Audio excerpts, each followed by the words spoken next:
புத்தகங்களுக்காக எழுதியிருக்கிறேன் தவிர திருநங்கைகளுடைய வாழ்க்கையை பத்தி எழுத முடியல. அது உங்களுடைய வாழ்க்கை, அது நீங்களே எழுத முடியல. உங்களுக்காக நான் எழுதலாம், ஆனா உங்களுடைய வாழ்க்கையை வந்து நீங்களே எழுத முடியும். இப்ப காலங்காலமா பெண்களுடைய வாழ்க்கையை பத்தி, பெண்களை வதிக்கிறத பத்தி ஆண்கள் தான் எழுதிட்டு இருந்தாங்க. அதுக்கப்புறம் பெண்கள் நம்ம மேல வந்தோம். காலங்காலமா தலித்துகளை பத்தி தலித் அல்லாதவர்கள் தான் எழுதிட்டு இருந்தாங்க. அப்ப தலித்துகள் வந்திருக்கிறோம். அப்ப நீங்க இன்னும் அதிகமா எழுத வேண்டும் அப்படின்றதுதான். நான் வந்து பள்ளிக்கூடத்துக்கு போகும்போது பஸ்ல நிறைய திருநங்கைகள் வருவாங்க. பஸ்ல சீட் எல்லாம் காலியா இருந்தா கூட நான் தேடி போய் ஒரு திருநங்கை பக்கத்துல தான் உட்காருவேன். அந்த புரிதல் இருக்குல்ல, அது எனக்கு எது ஏற்படுத்துச்சுன்னா, உங்களுடைய வாழ்க்கையை பற்றி எழுதிய அந்த புத்தகங்கள் தான் எனக்கு மிகப்பெரிய ஒரு கதவை, மிகப்பெரிய ஒரு வெளிச்சத்தை எனக்கு வந்து கொடுத்துருக்கு. அப்ப இந்த புத்தகங்கள் வந்து எல்லாருக்கும் போய் சேரணும்ன்றது இருக்குல்ல. அப்ப உங்களுடைய வாழ்க்கையை வந்து இன்னும் அதிகமா நீங்க எழுதணும் அப்படின்றதுதான். ரெண்டாவது வந்து என்னுடைய நண்பர் தான் ஒரு திரைப்படத்தை பத்தி பேசலாமே என்னன்னு தெரியலவே. எனக்கு நிறைய திரைப்படங்கள்ல வந்து பாத்தீங்கன்னா இந்த திருநர் சமூகத்தை பாக்குற பார்வை இருக்குல்ல, அது ரொம்ப மாறவே இல்லையோ அப்படின்னு தோணும். கூடையில கருவாடு காலத்துல வந்து நம்ம பார்த்துட்டு தான் இருக்கோம். கூடையில கருவாடு, குந்தனில பூக்காடு அப்படின்ற அந்த காலத்துல இருந்து திருநர் சமூகத்தை வந்து இந்த திரைப்படங்கள் எப்படி வந்து அதுதான் வந்து ஒரு சமூகத்தை வந்து காட்டுற ஒரு கண்ணாடின்னு சொல்லுவாங்க. அப்ப அந்த திரைப்படம் தான் மக்களுடைய ஒரு பார்வையா இருக்கு. மக்களுடைய பார்வை தான் திரைப்படத்துல காட்டியிருக்காங்க. அதுல இருந்து இப்ப வந்து ஊர்வரம் புளிய மரம் வரைக்கும் இந்த அதுக்கும் இதுக்கும் இடைப்பட்ட காலங்கள் நீண்ட காலம்தான். அப்ப அந்த திருநர் அவர்களுடைய சமூகத்தை பற்றிய ஒரு பார்வை வந்து திரைப்படத்துறைக்கு இன்னும் மாறவே இல்லை அப்படின்னு தோணுது. அப்ப இந்த திரைப்படங்களை பார்க்கக்கூடியவர்கள், பொது சமூகத்தில் இருக்கக்கூடியவங்க திரும்ப ஒரு திரைப்படம் என்ன பிம்பம் வந்து என்ன கட்டமைக்குதோ அதுக்குள்ளாகவே தான் பயணப்படுறாங்க, கிண்டலும் கேலியுமா. அப்ப இதை மாற்ற வேண்டிய பொறுப்பு வந்து முற்போக்கு தளத்தில் இயங்கக்கூடிய இயக்குநர்கள் கையில தான் இருக்கு. அவங்க எப்படி காட்டணும் அப்படின்னு. அப்ப ஒரு விளம்பரம் கூட வந்தது. ஒரு மழையில வந்து ஒரு அம்மா கார்ல வருவாங்க, ஒரு திருநங்கை வந்து டீ வந்து கொண்டு வந்து கொடுப்பாங்க.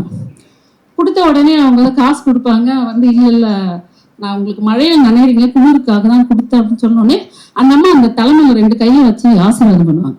அதெல்லாம் பார்க்கும்போது அவ்வளவு சந்தோஷமா இருக்கும். உண்மையே இப்படியான ஒரு விளம்பரங்கள் எடுக்கக்கூடிய இந்த புரிதல் வந்து சமூகத்துக்கு எப்படி ஏற்பட்டது அப்படின்னா, நீங்க கூடுதலா பயணப்பட்டுட்டே இருக்கிறீங்க. எழுத்துக்கள் மூலமாக, இந்த மாதிரியான கலை பயணங்கள் மூலமாக, இந்த மாதிரி நிகழ்ச்சிகள் மூலமாக, ரேலி மூலமாக நம்முடைய வாழ்க்கையை வந்து நீங்க சமூகத்துக்கு வந்து எடுத்து காட்டிட்டே இருக்கீங்க. அப்போ அதனுடைய தேவை வந்து ரொம்ப அதிகமா இருக்கு. நான் இப்ப இப்படி சொல்றேன், நம்ம திரும்ப நம்முடைய வாழ்க்கையை பத்தி மட்டும் பேசாம நீங்க சமூகத்துல வந்து பரந்துபட்ட தளத்துல வந்து கலக்கணும் அப்படின்றது என்னுடைய ஒரு வேண்டுகோளா நான் வைக்கிறேன். இப்ப திருநெல்வேலியில வந்து நடந்தது இல்லையா, நேத்து வந்து ஒரு சாதி மறுப்பு திருமணம் செய்து வச்சதுக்காக கம்யூனிஸ்ட் கட்சி ஆபீஸ்ல நுழைஞ்சு அடிச்சிருக்காங்க. 2 பேரும் மேஜரை விருப்பப்பட்டு திருமணம் செஞ்சிருக்காங்க. அப்போ இந்த சாதி என்பது எவ்வளவு மோசமான ஒரு விஷயமா இருக்கு. அப்ப இந்த மாதிரி நேரத்துல நம்மளுடைய பங்களிப்பு என்னவா இருக்கு, நம்ம குரல் கொடுக்குறோமா அப்படின்றத பத்தி நம்ம பேச வேண்டி இருக்கு. அதே மாதிரி அப்ப நீங்க நமக்காகவும் போராடிக்கணும், மற்ற விஷயங்களுக்காகவும் போராடணுன்றது 2 இருக்குல்ல. அப்ப நம்ம இந்த திருநர் சமூகத்திற்காகவும் நம்ம போராட வேண்டிய ஒரு தேவை இருக்கு. அதே சமயத்துல நீங்க ஒரு இடத்துல இருந்து இன்னொரு இடத்துக்கு நோக்கி நகர வேண்டிய தேவை ரொம்ப முக்கியமானதா நான் பார்க்கிறேன். அதுதான் வந்து சமூகத்துல நம்ம எல்லோரோட இணைக்கிற ஒரு இணைப்பு பாலமா இருக்கும் அப்படின்னு நினைக்கிறேன். அது சாதி பிரச்சனையா இருக்கட்டும், இல்ல பெண்கள் மீதான வன்முறைகளாக இருக்கட்டும், இல்ல குழந்தைகள் மீதான வன்முறையா இருக்கும். நம்ம வந்து அங்க போய் நிக்கிறோமா அப்படின்றது, இல்ல அதை பத்தி பேசுறோமா, அதை பற்றியான ஒரு விவாதத்தை ஏற்படுத்துறோமா அப்படின்றது ரொம்ப முக்கியமான ஒரு விஷயமா நம்ம பார்க்கிறோம். நம்மளுடைய வழிகள் வந்து ரொம்ப மிக பெரியதுதான். நம்ம ஒரு பெண்ணினுடைய ஆடை அணிவதற்காக அது பின்னால் உள்ள சிரமங்கள்லாம் எவ்வளோ இருக்குன்றது நமக்கு தெரியும். வலி மிகுந்த வாழ்க்கை தான். இப்போ நான் தலித்து, நான் வந்து அரசு பள்ளியில் ஆசிரியராக இருக்கிறேன், கை நிறைய சம்பாதிக்கிறேன். ஆனாலும் என்னால் வந்து சேரியை விட்டு என்னால் போகவே முடியலையே. ஏன்னா இந்த சமூகம் வந்து இன்னும் அந்த சேரியில தான் வச்சிருக்கு. ஊருக்குள்ளாரெல்லாம் வந்து ஒரு சொட்டு நிலம் எல்லாம் வாங்கி வீடு கட்ட முடியாது. அப்ப இவ்வளவு நம்ம வளர்ந்துருக்குறோம், இவ்வளவு படிச்சு வந்திருக்கிறோம். ஏன்னா சேரியில தான் இருக்கிறேன். இந்த மீட்டிங் முடிச்சுட்டு நான் சேரிக்கு தான் போகணும். அப்ப இந்த இந்த வழி இருக்குல்ல, அது எல்லாரும் உள்ளவங்களும் இருக்கு. நான் அதை உங்களையும் பார்க்குறேன், இந்த சமூகம் வந்து எப்படி உங்களை ஒதுக்கி வச்சிருக்கு அப்படின்னு. அப்ப அதிகாரத்தை நம்ம கைப்பற்றணும், அதிகாரத்தை நம்ம கைப்பற்ற வேண்டியிருக்கு. அப்ப முடிவு எடுக்கிற இடத்துல நம்ம இருக்க வேண்டியதா இருக்கு.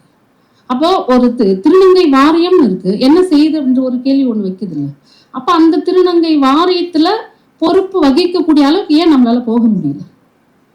ஒரு திரைப்பட துறையில வந்து திருநங்கைகள் இப்படி இழிவா காட்டுறாங்கன்னா மேன்மைப்படுத்தி காட்டக்கூடிய இடத்துல ஏன் நம்மளால அங்க போயிட்டு ஒர்க் பண்ண முடியல? ஏன் அந்த ஒரு இயக்குனரா நம்ம ஆக முடியல அப்படின்றத இன்னொன்று மொழி.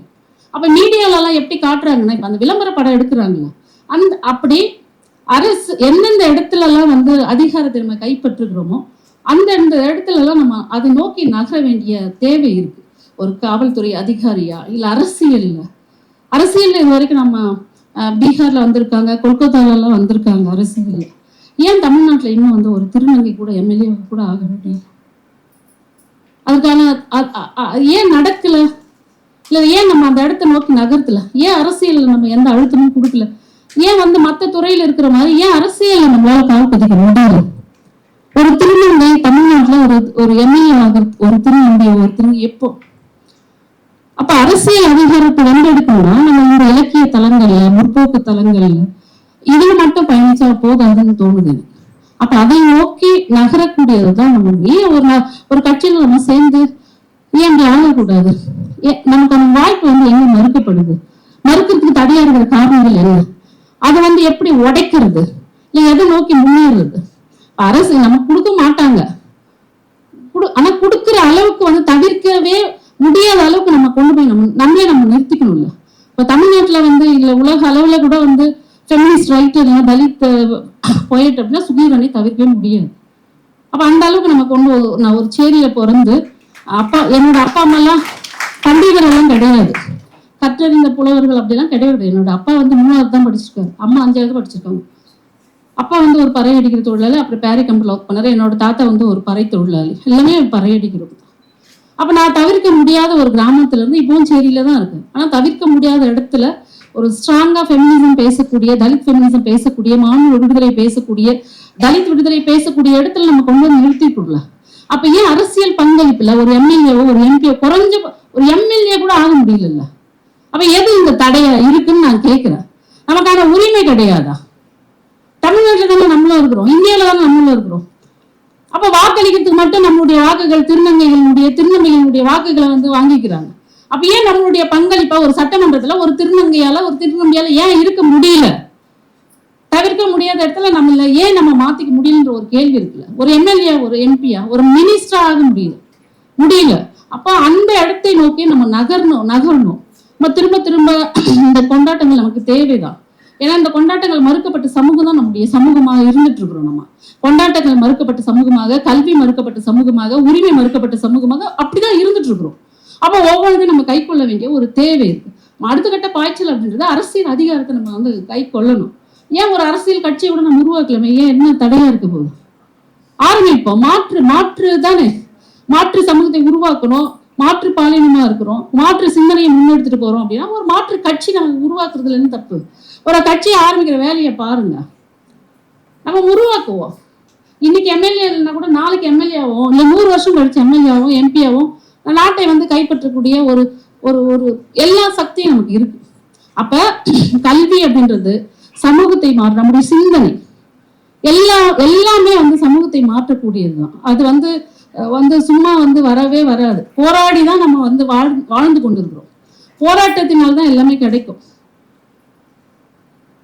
அதனால கல்வி ரொம்ப முக்கியம். நமக்கு போராடுற துணிவு ரொம்ப முக்கியம். நமக்கு வந்து இப்ப இந்த தலைமுறையில நமக்கு கிடைக்கலன்னா கூட அடுத்த தலைமுறைக்கு வந்து அனுபவிச்சுட்டு போகட்டுமே.